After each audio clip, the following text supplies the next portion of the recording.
Waalaikumsalam Yang warahmatullahi terhormat wabarakatuh. Ibu Dewan Pimpinan, Ibu-Ibu pengurus Kowani yang saya hormati, tim solidaritas bencana nasional COVID-19, Kongres Wanita Indonesia.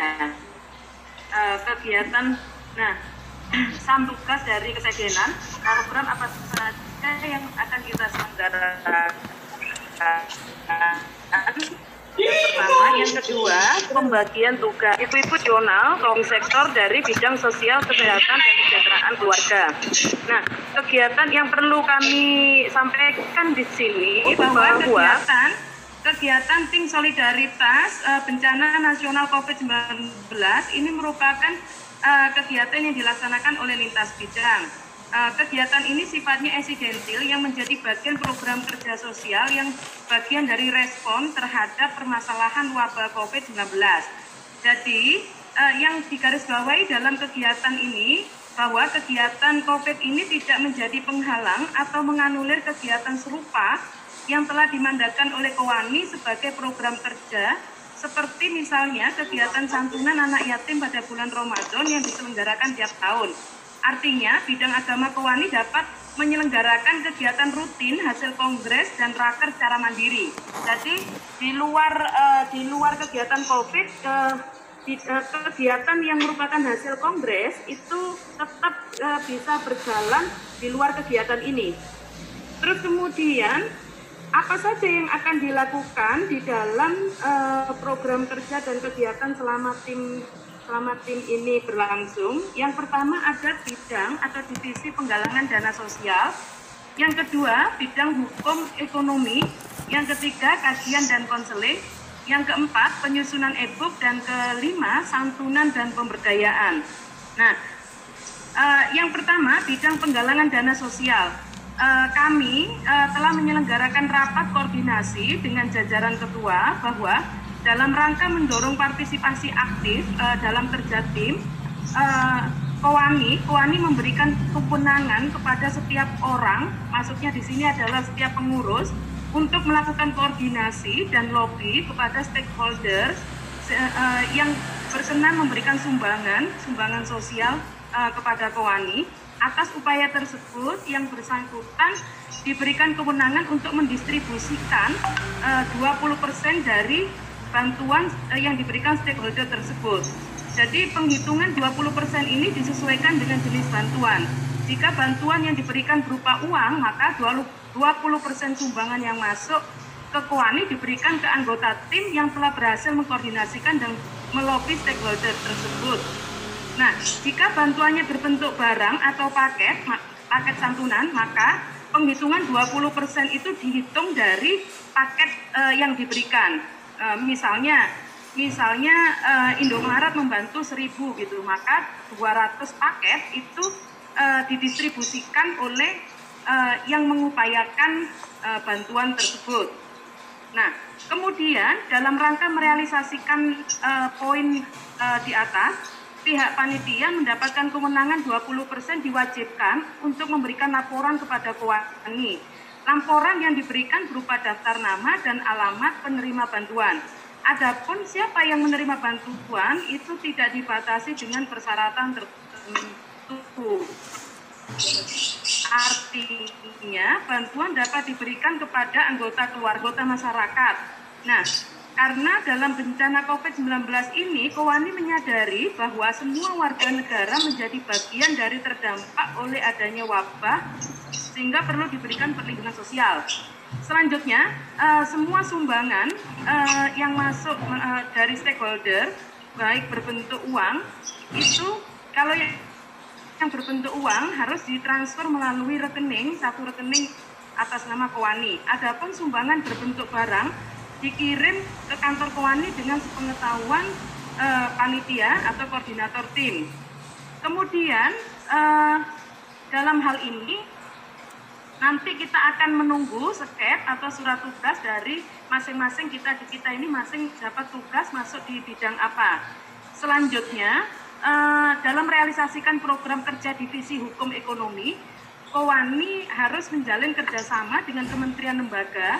Karena apa? Karena kegiatan ini dilaksanakan Kewani akan membuka konseling dan bantuan hukum terkait dengan permasalahan ekonomi oleh dampak COVID, seperti misalnya tidak mampu membayar cicilan.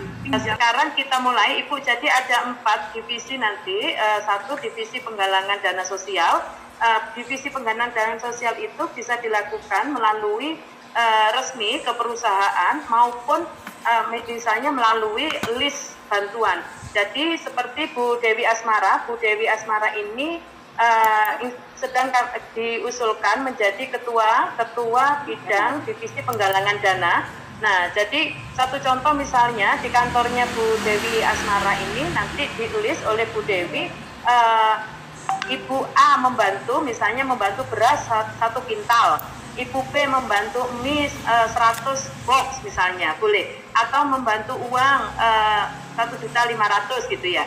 Itu yang modelnya seperti itu. Atau kalau membutuhkan surat dari Kewani, membutuhkan surat dan proposal juga kita sediakan bagi ibu-ibu. Nah, dari upaya yang ibu-ibu lakukan, jadi ibu hanya ibu menyediakan data informasi, misalnya di surat itu ditujukan kepada siapa, perusahaan mana gitu, dan alamatnya. Jadi di kantor Kewani kurirnya itu sudah siap dengan alamat. Jadi kalau misalnya tanpa alamat itu dianggap pilot, Ibu. Misalnya Bu Dewi Asmara memberikan ini Kewani agar mengirim ke Kasat, tapi tidak ada alamatnya, itu tidak akan dikirim. Jadi tidak termasuk. Jadi yang dimaksud bekerja penggalangan dana sosial ini mulai dari step A sampai Z, sampai dana bantuan masuk. Nah, secara teknis nanti itu menjadi kerja dari karyawan Kewani. Teknisnya bagaimana? Yang menyediakan surat, yang menyediakan proposal, dan mengantarkan kurir itu juga menjadi tugas Kewani. Jadi tugas ibu-ibu jika ingin berpartisipasi dalam penggalangan dana sosial ini, menyiapkan dikirim kemana, kemudian alamatnya di mana, dan ibu-ibu yang menindaklanjuti lobby sampai barang masuk gitu. Nah, karena kita itu satu pintu, maka jika ibu-ibu misalnya bekerja tim, maka harus terkoordinasi. Satu pintu itu begini, misalnya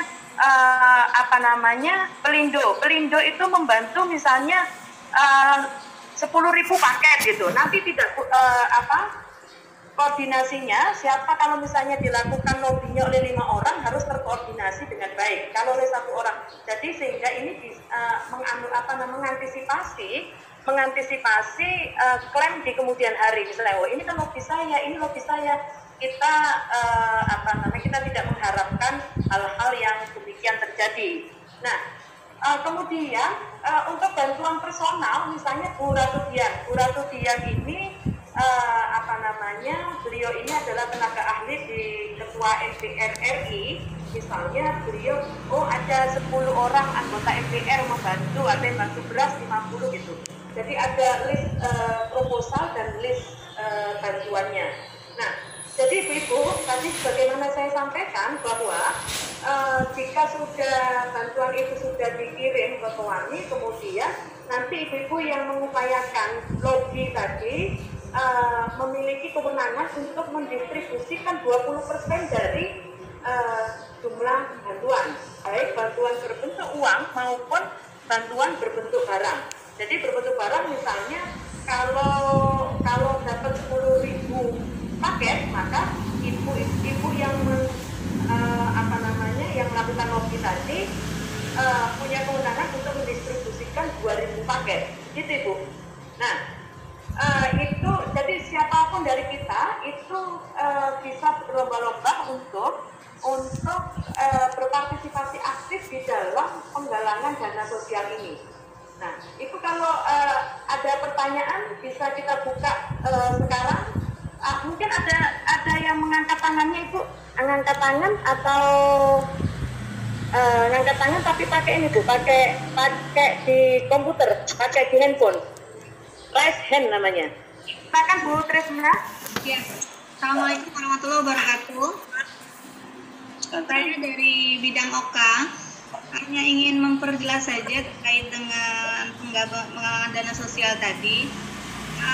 nanti ketika kita memberikan, misalnya ada yang memberikan bantuan beras seperti itu contohnya, lalu kita kirim ke kantor Kuani, nanti yang mendistribusikannya apakah sudah ada orangnya atau kita juga yang masih mencari atau mengepak barang-barang itu? Oh, terima kasih Bu Trisna. Jadi pengalaman Kowani selama 5 tahun terakhir ini, jadi kita sudah ada tim sekitar staf kita itu ada 12 orang yang yang sudah siap standby melakukan kerja sosial selama ini ya. Artinya misalnya bentuk barangnya itu misalnya beras berkarung-karung gitu ya. Jadi yang staf kita itu sudah standby Bu. Apalagi sekarang dengan teknologi ngepres itu karung kemudian langsung dijahit itu ya, jahit otomatis. Nah itu juga memudahkan gitu ya. Jadi kami sudah punya pengalaman untuk memasukkan itu ya Bu ya, dalam bentuk paket ya, dalam bentuk bingkisan gitu ya. Misalnya beras itu kan 1 kintal misalnya, terus kemudian dimasukkan di dalam karung per 10 liter gitu, 10 kilo. Terkait pendistribusiannya bagaimana Bu? Nah, pendistribusiannya di sini ada bidang tadi sebagaimana saya sampaikan Ibu, di dalam kepanitiaan ini ada bidang santunan dan pemberdayaan sosial. Jadi nanti kita bahas di dalam rapat tersendiri 1 minggu sebelum santunan itu kita membahas siapa saja penerima bantuan ini gitu ya. Satu, yang kedua kita juga butuh masukan dari ibu-ibu bagaimana metode penyampaian atau metode penyerahan bantuan karena situasinya stay at home ya.